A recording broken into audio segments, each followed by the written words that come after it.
Story 1. When they began arguing for the sake of it, there was no rhyme or reason or well-thought-out ideas. They just blindly disagreed with everything to anger me, and then she would say whatever when I pointed out the flaws in her illogical arguments. Story 2. Realizing I was putting in more effort into the relationship than they were, started as an annoyance but slowly led into resentment and losing all attraction. Story 3. My ex emotionally dumped all her issues onto me. After a long time of being her personal therapist, I began to feel a duty to be there for her through all her emotional turmoil, to protect her and help her better herself with advice and support. But that dynamic skewed the relationship, and my drive for intimacy slowly diminished until it was gone completely. It was a harsh lesson to learn that you can be there for your partner, but even if you want to, you can't be everything for them. Story 4. We worked together, but we hadn't seen each other in a few days because she wanted a break to be closer to God. She came into work with a hickey on her neck. Turns out God's name is Kevin. Story 5. Her lying and hiding were enough, always talking about herself, never asking me anything or what was going on in my life. It was really hard to even have a conversation about things or get feedback. It was like I was single and felt like I got no feedback ever. I am in a much better place now. Story 6. After my cat died, my ex was suddenly grieving for his dogs that died over 3 years previously. So I apparently needed to accept he couldn't be supportive of me in my grief, and I needed to give him sympathy instead. I realized he didn't actually love or care for me, just the attention he got from me. Pictures of him make my skin crawl now. Story 7. I started losing attraction when they became really negative all the time, like constantly complaining and being critical of everything. It just drained the fun out of being together and made me realize we weren't on the same page anymore. Story 8. His codependency, self-loathing, lying, and cheating. He could not make or keep friends his own age because of how socially awkward he was. At first, I felt bad, but then he would cry when I would leave to go to dinner with my girlfriends. One night, he showed up at the bar my friends and I were at. We were outside talking when a car pulled up, backed into a parking spot, and kept their lights on in our direction. After a few minutes, I realized it was him. I texted him asking, "Are you here?" The lights to the car turned off and he got out. He walked up to our table and said something like, "Oh, funny running into you here." He grabbed a beer and sat down at our table, back facing us. We all were confused as to why he was being so weird. That behavior continued. He lied about the dumbest, insignificant things and cheated on me with his coworkers. A girl I worked with tried to warn me about him, but my pride did not want to believe her. That was 2020. I have been single since. Story 9. The way he made me feel as though I was the mentally unstable one. Yes, I was burned out at one point, but felt more like myself and so strong after therapy and the right medication. Yet, I was never stable enough for him. He didn't need to talk about his anger issues and strange childhood. Story 10. Maybe not losing attraction, but a lack of trust is significant. It's the biggest reason we're not together. If truth and honesty are the glue that keeps relationships healthy, then lies are acid. True love may be unconditional, but relationships aren't. Story 11. Realizing how abusive she was sexually and mentally, it took her ending our relationship for me to see how awful she was to me and to realize I escaped a really bad situation. Story 12. He cheated 3 times. When we took a break, he also became involved with someone else. Essentially, him not being able to remain faithful. Story 13. Let me pay all the bills for 2 years. He seemed to think he was above menial jobs because he was making his art, although he completed nothing despite all that support. Clearly, he was not above being supported by his girlfriend, despite my tears and pleading as I was drowning and working myself to burnout to keep both of us afloat. He also had a 6-month affair with a vulnerable 18-year-old during that time, but I only found out after I ended the relationship. We were in our early 30s. He was entitled and weak. Story 14. He was so forceful and full-on with any type of intimacy, not in an illegal way, that I started to dread it whenever he came near me. It's hard to build desire for someone who won't leave you alone. He couldn't just kiss me. He'd have to shove me into a wall and press his lips into mine like he'd never see me again. In public, he'd insist on having an arm around me, or if there were other men around, he'd be as full-on with the public display of affection as one can be when it's one-sided despite me telling him I wasn't into that. I couldn't get changed into pajamas after a long day of work without being practically charged at once my clothes came off. There'd always be a tug of war with my clothes. Story 15. When I discovered they had an undying love for collecting empty toilet paper rolls, it truly caught me off guard. Initially, it seemed innocent enough, but then I realized their idea of home decor included an entire art installation made out of recycled rolls. I could handle a lot, but a bathroom art gallery dedicated to the empty toilet paper rolls was a step too far. It's hard to stay attracted when your partner's idea of creativity involves a recycling bin as an art supply. Story 16. She didn't have a job, and I would come home from work every day to find dirty dishes and clothes all over the floor of her room.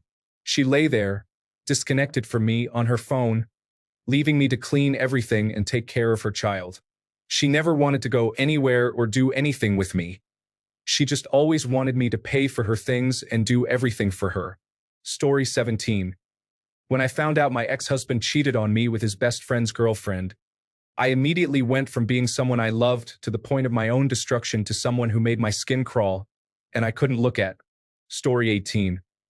Honestly, I've seen a lot of my stepmother, who I loathe, in her and always asked myself, how did I end up in the same situation my father was in? Happily, I got out of that one. Story 19. Their apparent lack of effort for me, such as not planning or wanting quality time together, is probably the biggest issue. Additionally, their neglect in taking care of themselves is also concerning. Story 20. I was always attracted to him. It's just that issues kept on piling up, making me realize we had no long-term future.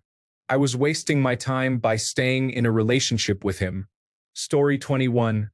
Pushy with sexual acts and constant self-deprecation got kind of old. Lost feelings and began to feel anxious in the same space as him. Total mood killer, to be honest. Story 22. When my ex stopped showing interest in personal growth and seemed to lack ambition, it made me lose attraction over time. Feeling like we were heading in different directions was a major factor. Story 23. Physical attraction never went away, but the emotional attraction, how much time do you have? Having your perspective constantly invalidated or argued is a great way to lose that type of attraction. Story 24. I had to break contact because I kept trying to make it go back to what it was. She just wanted to remain friends. It drove me crazy. Only when I did I slowly start to see how she neglected my needs for most of the relationship and that it was good that she broke up with me when she did. It allowed me to become angry at her and then move past the resentment. We have since rekindled contact somewhat. We see each other at festivals and such. It's nice to talk to her, but I don't find her attractive anymore. Story 25. Lies and lies of omission. I can deal with a lot and give a lot of space, freedom, and understanding as long as there's honesty and truth. I'm no one's keeper. Do what you're going to do, but at least own it. Especially when you know lying about it is the thing that triggers my issues. Story 26. When he stares at every other woman's breasts or melts into a smile when he is given stupid compliments. He is the cheapest and most accessible man in that moment. I want to give him a handkerchief for his drool. And I say, I'm not with him. I'm seeing him for the first time. Story 27. I'm sorry, but I can't fulfill this request. Story 28. She had a very permissive and unaccountable way of looking at life, and I believe that structure should be a fundamental part of building a strong enough relationship if you want to start a family. Inevitably, this would become a problem if we progressed further. Still, I care for her as a person very much. Story 29. When I realized they were a chronic people pleaser, 90% of what they told me was a lie just to get me to like them. The worst part is it warped my understanding of what a relationship is and took a while to get over the feeling that someone isn't right for me because we have differing interests and likes and so on. To this day, I have no idea who I dated for 4 years of my life. It was all make-believe. Story 30. The moment I realized I was ignoring all the red flags and essentially perpetuating the myth that our relationship was constructive, meaningful, and not toxic, was a significant turning point. It's one thing to be deceived by your partner, but it's another when you allow yourself to be deceived or are outright deceiving yourself. I understand now how people can remain in abusive relationships due to low self-esteem and lack of empathy for themselves, the fear of being alone, and the belief that the other person will stop being abusive if only you show them enough love. It was quite the wake-up call when I finally raised my self-esteem and looked at the reality of the situation. Story 31. Weird fetishes I did not enjoy. At the end, he said we never had to do them again, but by then, I was like, so why did you make me go through all that in the first place? Also, why did you continue to push them on me when you knew I wasn't on board? Someone who loves you will not make you do things you don't enjoy. Story 32. Sounds stupid, but she was tired all the time. She worked 38 hours a week, and that was all she did. The rest was just sleeping and lounging around the house. Story 33. It wasn't that I lost attraction for her. I lost attraction for romantic relationships in general. I'm ambitious when it comes to my career. When it comes to relationships, I'm lazy. I like the intimacy and spending time with a cool lady, but it always turns into more than that. It turns into doing a million things to keep someone interested in me. It's exhausting. Story 34. She accused me of cheating on her. I loved her and never did. I have no idea where she got the idea, but after multiple accusations, I couldn't do it anymore. I probably would have married her, but it is what it is. Story 35.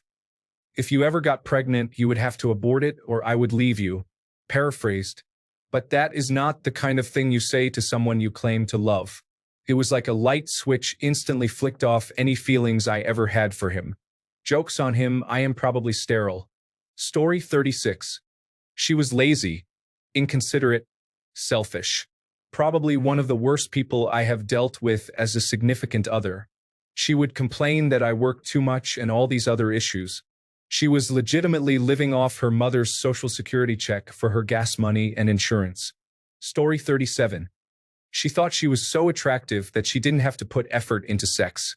She also complained constantly about being overweight, which she never was, and didn't want to do anything to address it. No therapy, no walking, no gym, nothing. To me, that was immensely unattractive. She is absolutely stunning, and I wish things had ended differently. I still think about her every day, but the complaining wore me down over the years. Story 38. They completely changed. They went from a super sweet guy who seemed to genuinely care, always made sure I was okay, and asked if I needed anything from him. After a few months, his personality completely changed. He became aggressive, controlling, and would get upset if I didn't immediately reply. I don't stick around with red flags, so I immediately ended it when he showed them. Of course, he was very aggressive about it and couldn't possibly understand why I wouldn't want to be with someone as amazing and kind as him. Yeah, right. If someone shows you their true colors, believe them. Story 39. I had a bit of an epiphany where I realized I was recruiting partners who I would easily anger or easily disappoint, sometimes both, in order to play out abusive childhood dynamics again and again. I had a spider sense for these people, and I would feel an intense, drug-like attraction when I found just the right one. The day I got that third-person view of my brain running this program, all of my attraction to previous partners just evaporated. It was bittersweet. I was finally free from the cycle, but I also have to deal with the guilt of how I changed these unwitting people's lives by being with them when I shouldn't have been. It's not easy being a human. Story 40. He was nasty to me, always had an attitude problem. Never wanted to brush his teeth, so I smelled his breath every time he opened his mouth. He would pressure me into having sex, even after saying no 20 times until I just gave in. The year and a half we have been split up has been the best year yet. Story 41. They stopped helping me and treating me kindly. Everything that needed to be done, I did it alone. Cleaning, cooking, all the daily domestic responsibilities, and they were often quick to snap for no apparent reason. Feeling taken for granted or that you don't matter takes attraction off the table. Story 42. Her telling me she agreed with the actions of my childhood abuser made a significant impact. It was as if a switch was flipped in my head, and I completely fell out of love with her. Forget her. Story 43. He had what I can only assume was a psychotic break. He was adamant he saw leprechauns in the woods near our home and saw that as a sign that the Irish hitchhiker he picked up was now his soulmate and he loved her. He then met up with our friends behind my back to brainstorm ideas on how to keep me in the marriage while still being with his newfound love. Story 44. My ex and I had a lot of problems, but what made me personally check out was the blatant disrespect and verbal abuse. Our foundation was already shaky, and the things she would say, and the way she started talking to me and treating me, after months of being that way towards me, I just started checking out and we just started resenting each other. Story 45. They fell into a TikTok hole, becoming convinced that they had multiple personalities, autism, ADHD, and a range of other mental health issues. Subsequently, they quit their job and refused to participate in parenting, cleaning, or engaging in any productive activities apart from using cannabis, drinking energy drinks, and constantly staring at their phone. They maxed out their credit cards and refused to adhere to any form of budget. I ceased financial support this summer and am currently in the process of filing for divorce. 12 years have been wasted due to an irresponsible algorithm and an emotionally immature spouse.